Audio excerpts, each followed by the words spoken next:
Greetings and salutations, everyone. My name is Andrew from Team Respawn, and I'm joined with our good friend Ed Peter, as well as Slick and Nick from Breaking the Clutch.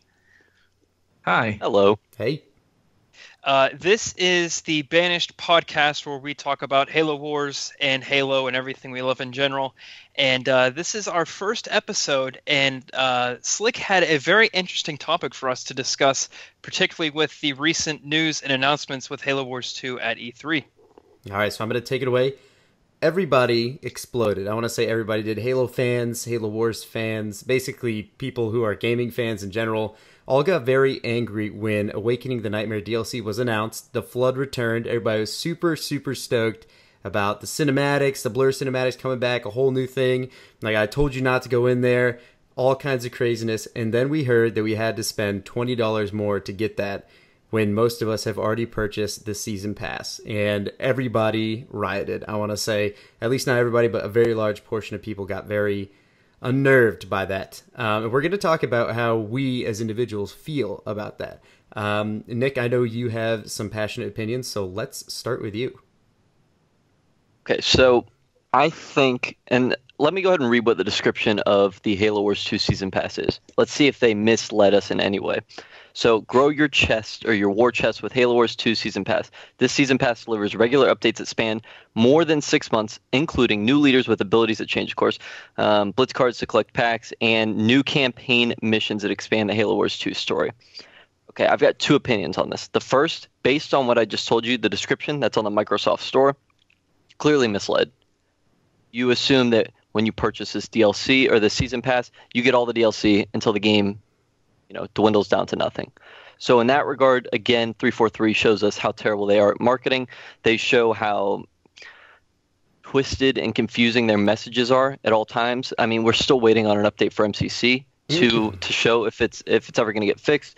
They completely went silent on that factor. And again, they just dropped this like bombshell on E3, and then they say, well, we apologize. We didn't have time to explain it because they wanted us to put something at E3. I think that's what that's paraphrasing, but that's what I remember hearing about it. And you knew E3 was coming up. You knew exactly what you were going to put up. All you had to do was make this announcement several weeks before.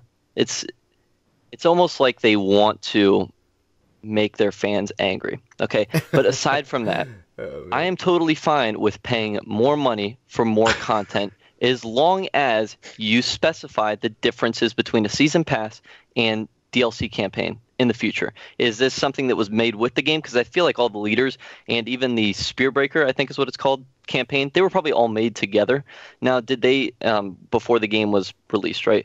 And if they decided they're going to work on the Flood, the Awakening DLC after the game was sold, then I'm fine with that. But you have to specify and make sure that everyone is aware this was made post-game, this was made pre-game. Yeah, I think that's where I stand on it. Again, confusing message on their side. Go ahead. Go for it, man. One of the first things you said was that the Season Pass covered things up to 6 months. And from the launch of the game and the Season Pass, Awakening the Nightmare is longer than 6 months away. So we've already paid for the Season Pass. We're going to get the content up until November. And then after more than 6 months. It says more than 6 months. Season Pass delivers regular updates that span more than 6 months, and it tells you what it includes.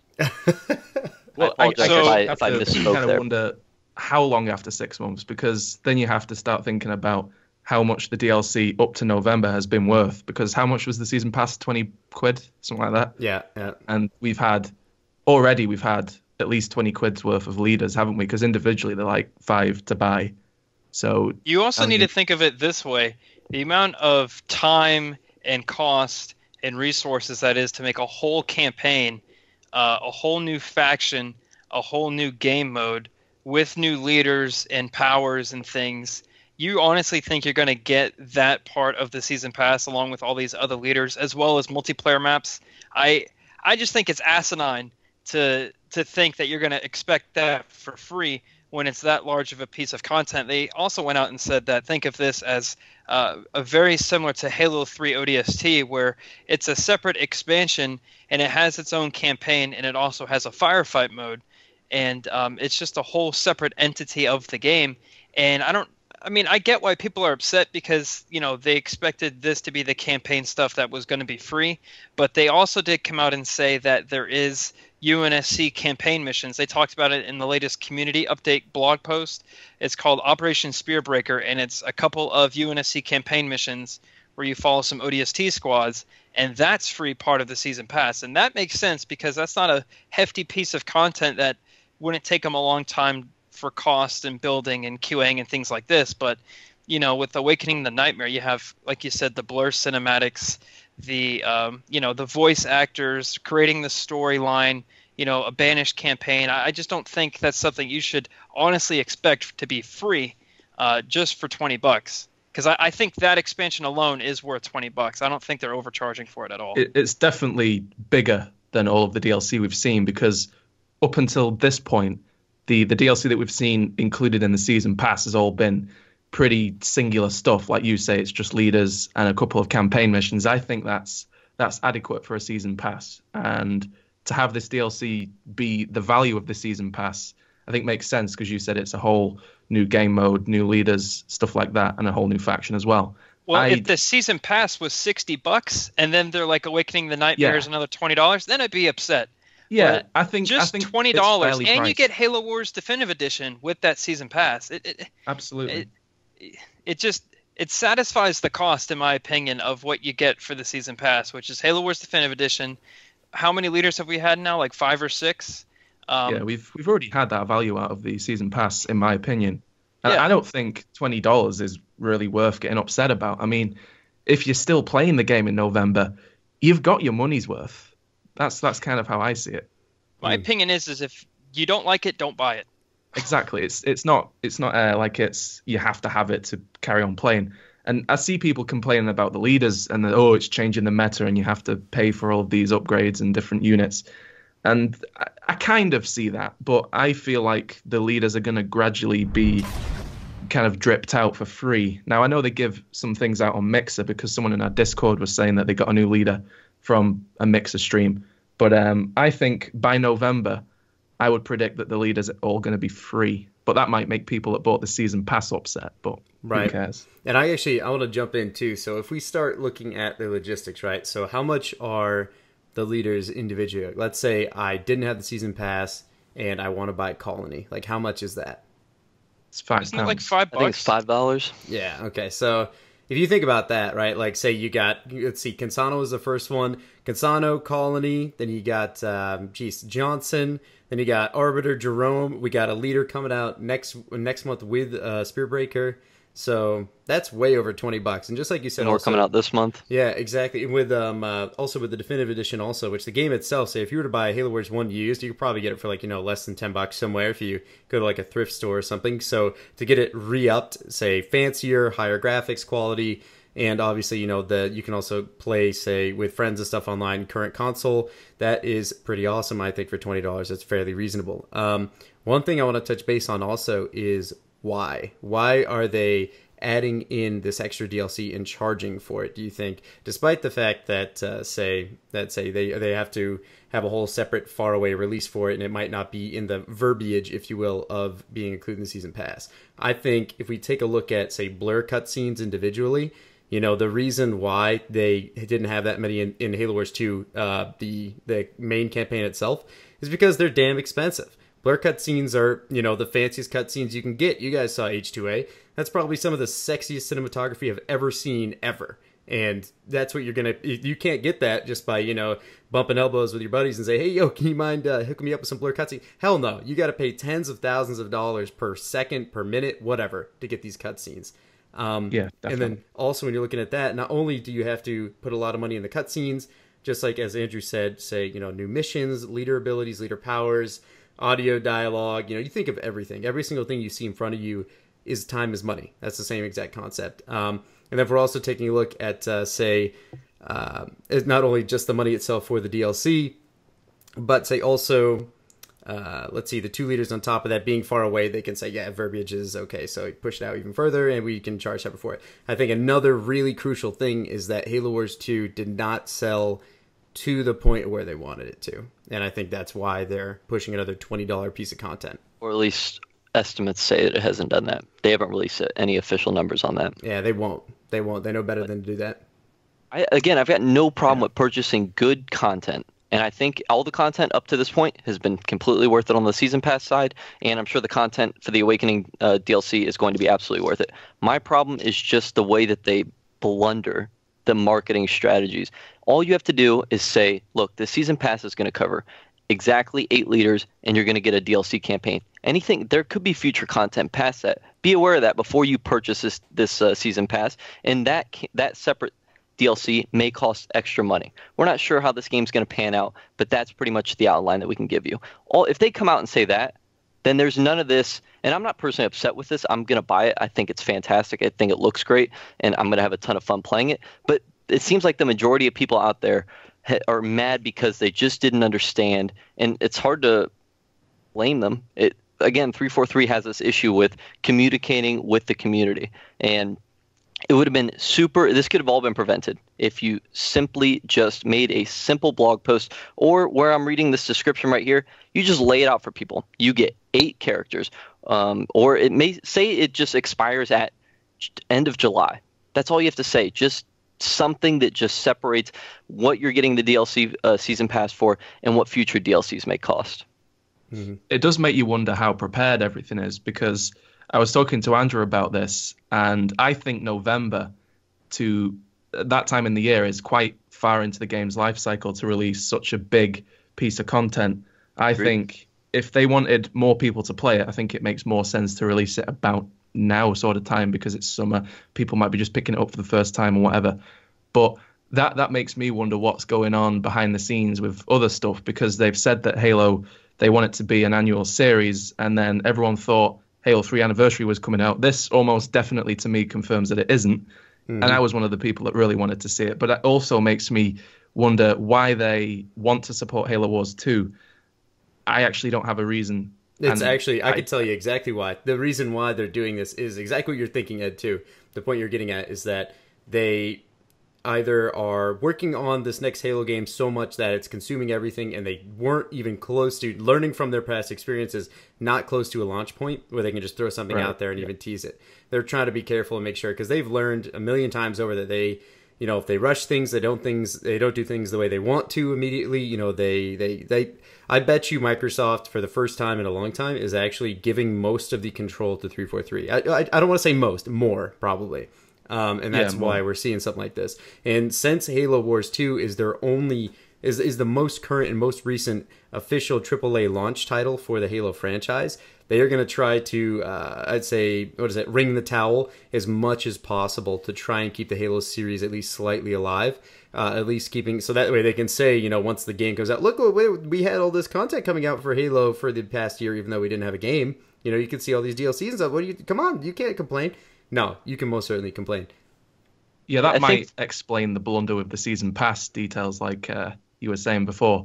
Maybe they just didn't know how much DLC they were going to make, and they had no idea what was going to be included in the Season Pass, because maybe at the time they announced the Season Pass, they didn't even have Awakening the Nightmare in their heads. They might have thought of this way after the game came out. It might be quite recent, and that's why it's so far away, because they haven't really and it could made even it just yet. Right, it could even be on top of that. They could be working on this next Halo game, and they're finally thinking, like, you know what? Like that one really smart guy who never fucking talks at the meetings at the round table, every morning. He gets up, he's like, hey guys, I think we should bring back the Flood. It seems like the community kind of likes them. And then he sits back down in his chair and never talks again. And then, that's a damn great idea. And they listen to him for the first time ever. So what they're doing is they're like, oh shit, all right, how do we make it so the Flood is a smooth transition into Halo 6? All right, here's an idea. Halo Wars 2, that's current. This is our opportunity. So they're like, hey, Microsoft they get on the phone with Microsoft. Hey, can we get some extra, $500,000 so we can make this expansion real quick? They're like, yeah, sure thing. What are you going to do? The Flood? Oh, sure, yeah, whatever. And then here you go. Here's $500,000. So that's totally potential. If that were the case, then they would have released Halo Wars 2 on Steam already, because people are crying for Halo Wars 2 to come out on Steam. Because, I hear it on Twitter all the time. If you go on Halo Wars 2 on the Windows 10 version, you can't find a match because no one plays it. Right. It's dead in the water, just like Halo Wars Definitive Edition is. So I'm not sure how the Definitive Edition is doing on Steam. I'm sure it's doing a lot better than it is on the Windows 10 version, but Just release Probably the on game Xbox, on Steam. Yeah, well, I think here's one thing I'm scared about. So as a lot of you guys know, you can go on Steam and check and see, say, the average daily amount of players using the game through Steam. Like you can do this on any game.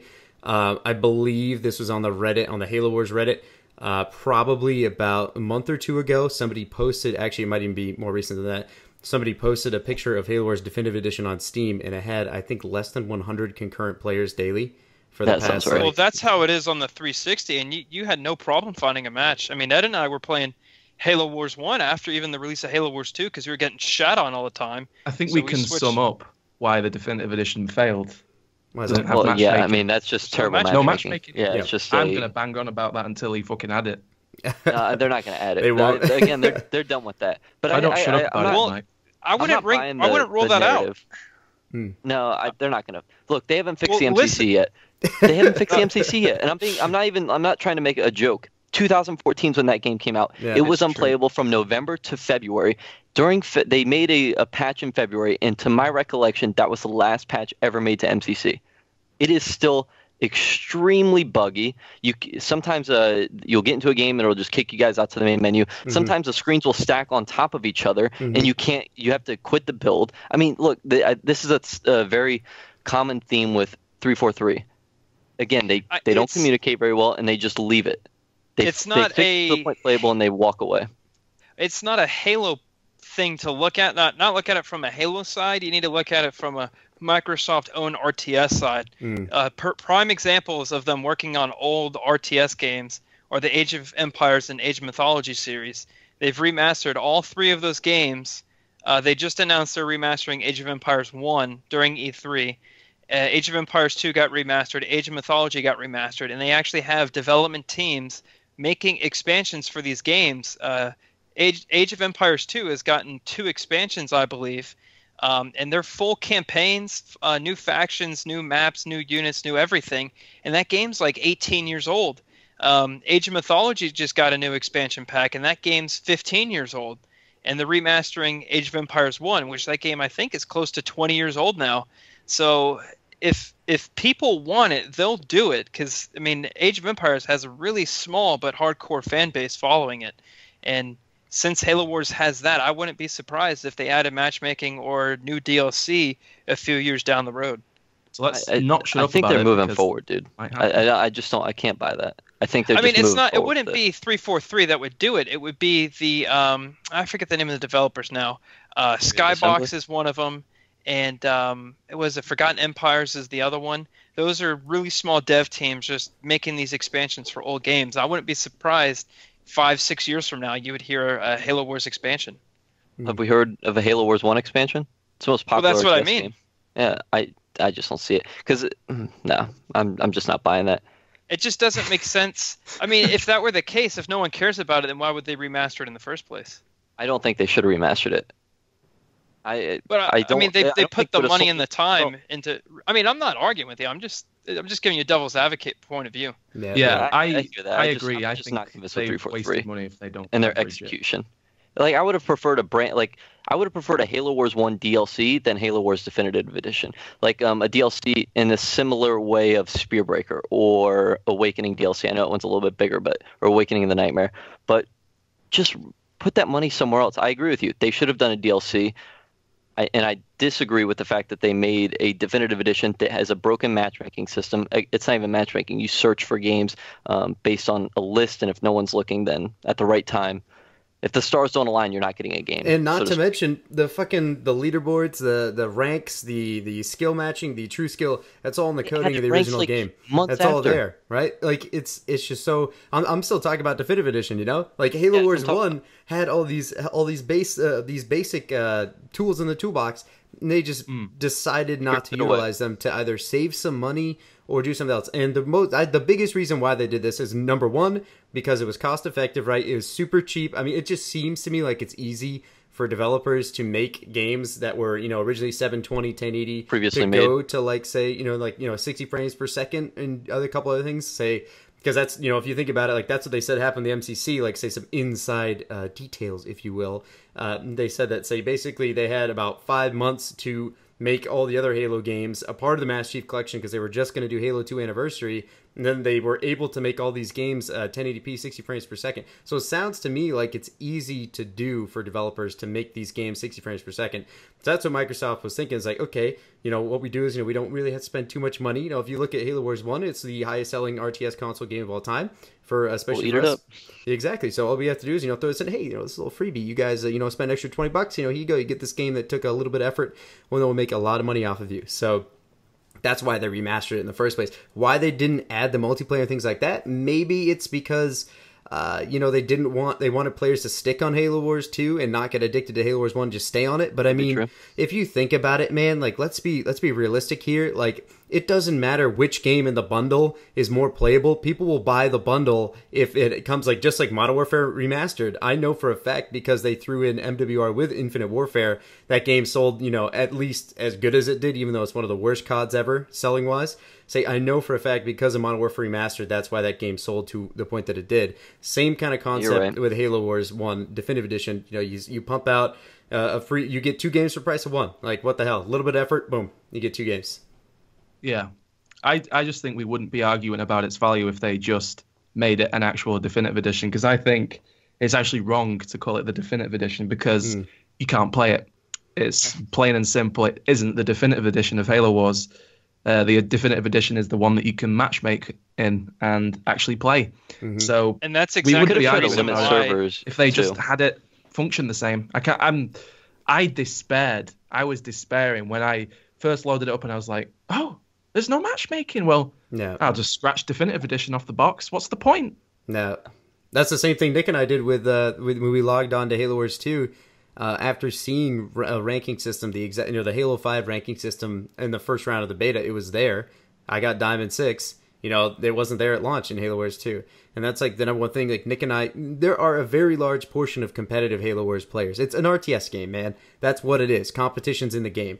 It's a giant game of chess, and the fact that they didn't incorporate that ranking system, Nick and I hop on, competitive as fuck as we are, we hop on, and then we're like, oh, well, there goes our motive to play. I mean, I'll play until I learn some of the units and I know how to make units, but what's the point of just fell off the game immediately? And there's no public leaderboard. Got back into it, right? There's no public leaderboard. You have to go on a secondary website to get to it, and of course, 343 didn't even have a leaderboard. IsHere.net made a leaderboard that was much more functional than 343 made. And it took so long. Again, this comes down to a communication thing. They just don't know how to. They have no finesse, and I think that's the real problem. They don't see it from the community's perspective. They're in a bubble or something. And I hate to phrase it like that, but it just seems with the blunder of content. If we look at MCC, you look at Definitive Edition, like you guys are talking about.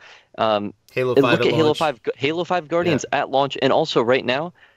There's still heavy aim, which if you don't know what that is, just look it up. Too much to explain about. They haven't fixed a lot of these issues. And it's like they're in a bubble, and they don't know how to communicate outside of this bubble.